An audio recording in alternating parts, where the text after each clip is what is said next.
अनजान चोर की कहानी को दर्शाती है, जिसे एक युवा राजकुमार ने पकड़ लिया था। लंबी दलील चली, पर चतुर राजकुमार उसे राजा के दरबार में चोर साबित नहीं कर सका। इस प्रकार उसे मुक्त कर दिया गया।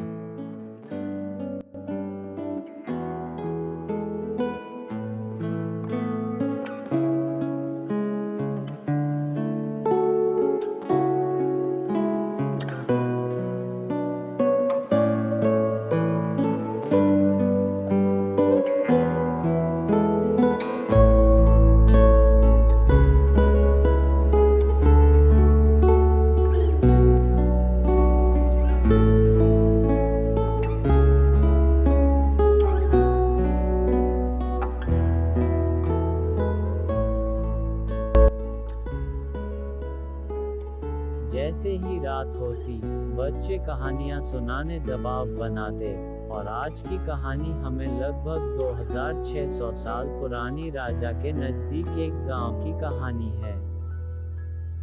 इस गांव में एक चोर रहता था। लोग उसके कार्य के बारे अनभिज्ञ थे, परंतु वह अपने काम में माहिर था। 2 पुश्तैनी विद्याओं से लैस था।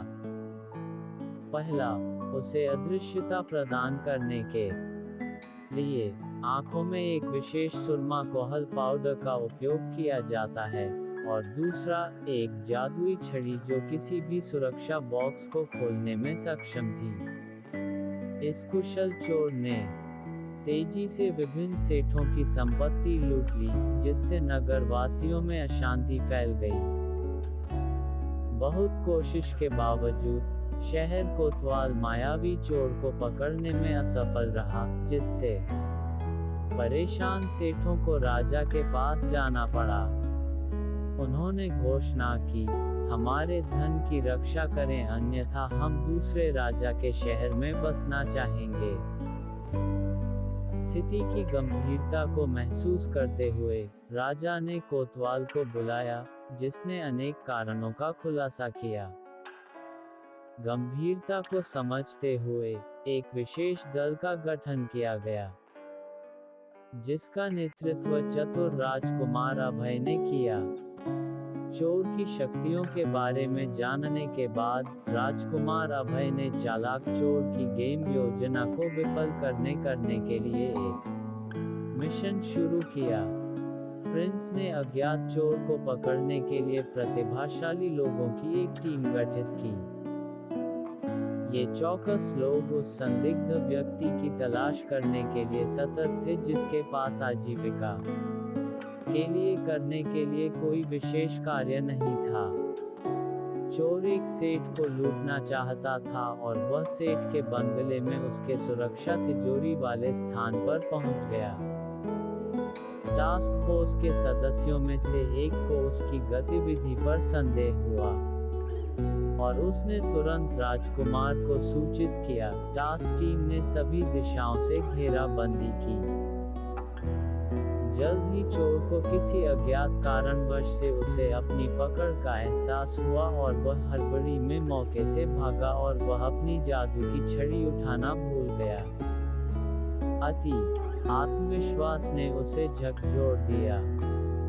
हालांकि वह जंगल के रास्ते की दिशा वाले भाग से दौड़ रहा था। ये दिशा तीर्थंकर महावीर स्वामी के उपदेश का एक क्षेत्र था।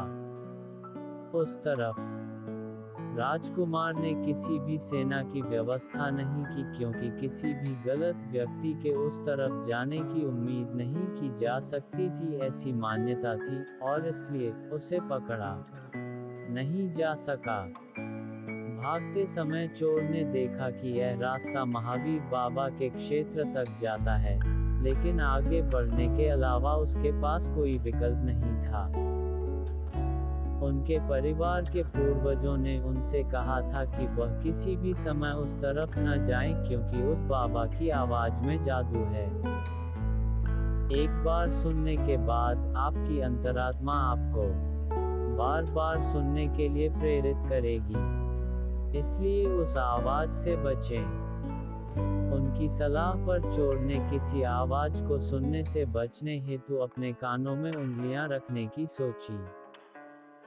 कानों पर उंगलियां रखकर वह तेजी से दौड़ रहा था, तभी एक कांटा उसके पैर में घुस गया और वह उसे निकालने के लिए रुका। इसलिए उसे जितनी जल्दी हो सके पैर से चुभन को दूर करने के लिए अपनी उंगलियां कानों से हटानी पड़ी। इसी बीच उसने कुछ शब्द सुने, हालांकि वह उनका महत्व नहीं समझ सका। कानों में उंगलियां वापस डालकर वह अपने घर लौट आया। थके हुए चोर ने आराम किया और अपनी सुरक्षा के लिए आज के घटना के बारे में सोचा। नई आशा के साथ राजकुमार ने उसकी उपस्थिति महसूस की और उसके शरीर की छाया की झलक देखी। चोर भी कुछ दिनों तक बाहर नहीं गया और उसे अपनी जादुई छड़ी खोने का दुख था। समय के साथ वह उक्त प्रकरण को भूल गया और चोरी से धन कमाने के प्रलोभन न करने की सोची।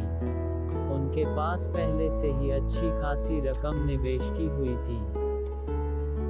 कुछ समय पश्चात उसकी शहर जाने इच्छा हुई और उसने देखा कि एक गेट को छोड़कर शहर के सभी प्रवेश द्वार बंद थे। वह खुले द्वार से अंदर दाखिल हुआ और आसपास किसी भी ध्यान देने योग्य गतिविधि को देखने की कोशिश की। गेट की तरफ प्रिंस और उनकी टीम दूसरों की नज़र में आए बिना गेट से प्रवेश करने वाले सभी लोगों की गतिविधियों की बारीकी से जांच कर रहे थे। प्रिंस को इस व्यक्ति की गतिविधि संदिग्ध सी लगी है। वह सड़कों पर चल रहा था और प्रिंस उसके पीछे पीछे था। आधा किलोमीटर दूर जाने के बाद उस शख्स को पीछे से पकड़ लिया गया। शख्स ने तुरंत रिएक्ट किया कि ये क्या बदतमीजी है, लेकिन राजकुमार ने धीरे से उससे कहा, आखिरकार तुम पकड़ लिए गए चोर बाबा। क्या आप किसी आगंतुक का सम्मान करने का शिष्टाचार भूल गए हैं? नहीं, लेकिन तुम वास्तव में एक चोर हो, राजकुमार ने कहा। अंत में उसे राजा के शाही दरबार में लाया गया जहां चोर ने खुद को निर्दोष बताया। आखिरकार राजा ने पूछा कि तुम कहां से हो? उसने एक नगर का नाम बताया और कहा, वह एक सेठ है और वहां के राजा के दरबार का सदस्य है। अपने कथन की पुष्टि करने के बाद राजा श्रेनिक ने राजकुमार की कड़ी दलील के बावजूद इस सेठ को छोड़ने का फैसला लिया। राजा ने क्षमा मांगी और उसे अपने दरबार में बैठने के लिए आमंत्रित भी किया। अंततः चोर को राहत मिली और वह अपनी इच्छानुसार कहीं भी जाने के लिए स्वतंत्र है। लेकिन प्रिंस का मानना था कि वह अधिक चतुर चोर है, इसलिए उससे निपटने के लिए एक बेहतर रणनीति अपनाने की जरूरत है। इस बात को ध्यान में रखते हुए राजकुमार ने सेठ को एक चालाक चोर के बारे में बताया जो एक अज्ञात व्यक्ति है। हमें उसे लोगों का धन लूटने से रोकना है। मुझे अपनी लापरवाही के लिए खेद है जिससे आपको परेशानी हुई। आइए आज हम इन बातों को भूलकर आज एक मनोरंजकपूर्ण रात्रिभोज करें। सेठ ने उनका निमंत्रण स्वीकार कर लिया। रात्रिभोज की व्यवस्था एक असाधारण महलनुमा हॉल में की गई थी। वहां बड़ी संख्या में सुंदर परियां उपस्थित थी और उन्हें नृत्य और पेय के लिए सेवा में नियुक्त किया गया था। इनका कार्य था सेठ को अधिक नशा लाने हेतु उसे अधिक मात्रा में शराब पिलाई जाए ताकि अपनी स्थिति भूल जाए। उसने परी से पूछा कि मैं कहाँ हूँ? तुम स्वर्ग में हो और हम उसकी परियां हैं। राजकुमार के निर्देशानुसार वे परियां सेठ से अनेक प्रकार के प्रश्न कर रही थी कि स्वर्ग में स्थान पाने के लिए तुमने पृथ्वी पर किस प्रकार के बुरे कर्म किए। इस प्रकार के प्रश्न सुनकर सेठ कम चोर सतर्क हो गया और उसने फर्श पर चल रही परियों की सावधानीपूर्वक देखा, जबकि भागते समय महावीर बाबा के संवाद सुनने के अनुसार उन्हें फर्श से 4 इंच ऊपर हवा में चलना चाहिए था। इस परिस्थिति को चोर समझ गया और उसने अच्छा काम करने हेतु बातें कही। हालांकि सेठ और प्रिंस दोनों ने अपनी चतुराई का नमूना पेश कर रहे थे।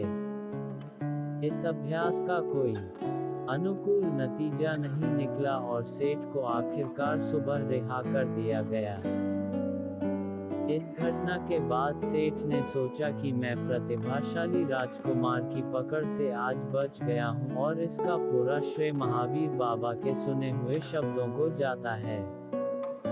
अगर मैंने उनकी सब बातों को मानूं, तो मेरा जीवन आनंदमय हो जाएगा। ऐसा सोचकर चोर महावीर बाबा के उपदेश सुनने हेतु उनकी गैलरी की ओर कदम बढ़े, जबकि राजा श्रेनिक, रानी चेलना और राजकुमार अभय प्रतिदिन महावीर बाबा की उपदेश सुनने उपस्थित होते थे। राजा ने उस सेठ की उपस्थिति को देखा और राजकुमार को अवगत कराया। दोनों ने सेठ के बारे में अपने विचारों के लिए दोषी महसूस किया और सोचा कि वह चोर नहीं हो सकता। उपदेश के बाद वे क्षमा के लिए पुनः सेठ से मिले और कहा कि आप बाबा के भक्त हैं, तो आप चोर नहीं हो सकते। दोबारा माफी मांगता हूँ। हम आपको हमारे साथ दोपहर के भोजन के लिए भी आमंत्रित करते हैं। रास्ते में उसने राजा से कहा कि मैं वही चोर हूँ जिसे आप ढूंढ रहे हैं। आपका बेटा एक प्रतिभाशाली राजकुमार है जिसने मुझे लगभग पकड़ ही लिया था, लेकिन बाबा के एक डायलॉग ने मुझे बचा लिया।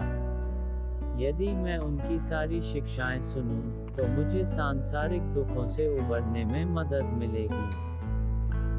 मैं अब एक बदला हुआ इंसान हूं और कोई भी सजा भुगतने के लिए तैयार हूं। राजा चोर के ईमानदार बयान से खुश थे और अब कोई सजा की जरूरत नहीं है। बदलाव लाना ही तात्पर्य है, वह पहले ही हो चुका है। सभी खुशी खुशी दोपहर के भोजन के बाद अपने अपने गंतव्य दिशा में चले गए। इस संशोधन का उद्देश्य कथा के प्रवाह और स्पष्टता को बढ़ाना है। तीर्थंकर भगवान की शिक्षा, जो भौतिक रूप से मौजूद है, हमेशा संपूर्ण ब्रह्मांड की घटना प्रणालियों पर केंद्रित होती है। यहाँ तक कि एक चोर को भी इसका महत्व महसूस हुआ, तो हमें क्यों नहीं होना चाहिए। घटना प्रणाली को सुनना पसंद कर सकते हैं। Go to most recent message.